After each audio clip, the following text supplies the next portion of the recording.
Bonjour les petits explorateurs. Aujourd'hui, nous allons faire un voyage extraordinaire entre deux continents. C'est l'histoire de Juliette, une petite fille qui a grandi en Picardie à Château-Thierry. C'est la ville célèbre où est né Jean de La Fontaine, le roi des fables. Juliette n'a jamais quitté sa région.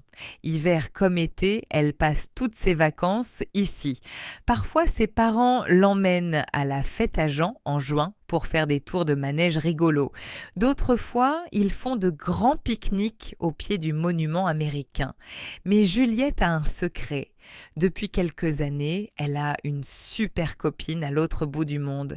Elle s'appelle Mwinda et elle habite à Pointe-Noire, en République du Congo. 2 fois par mois, les deux fillettes s'écrivent de longs emails grâce à l'ordinateur de l'école.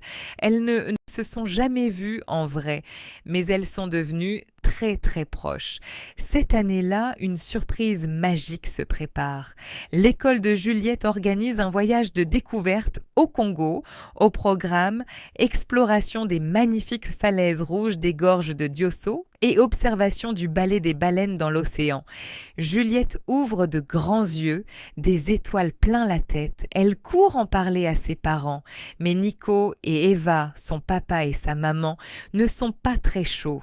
Ils ont un peu peur de ce pays inconnu et surtout, ce voyage coûte trop cher pour eux. La réponse tombe, c'est non. Juliette n'a pas le droit de partir. Toute triste de rater cette aventure et de ne pas pouvoir serrer Mwinda dans ses bras, Juliette se confie en larmes à sa maîtresse, Madame Nora.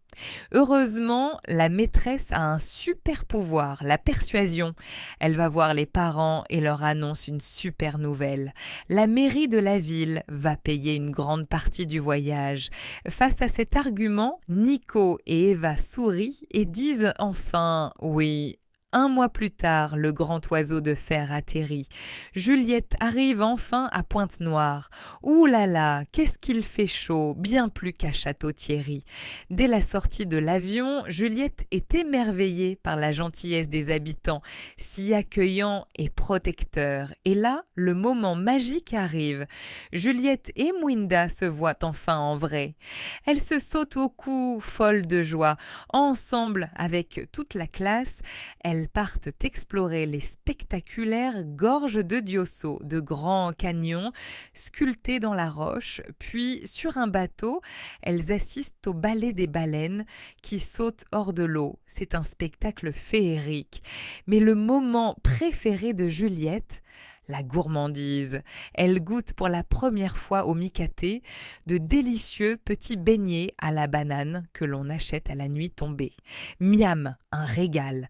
Après une semaine très sportive et remplie de souvenirs, il est déjà temps de reprendre l'avion pour la France. En quittant Mwinda, Juliette pleure à chaudes larmes.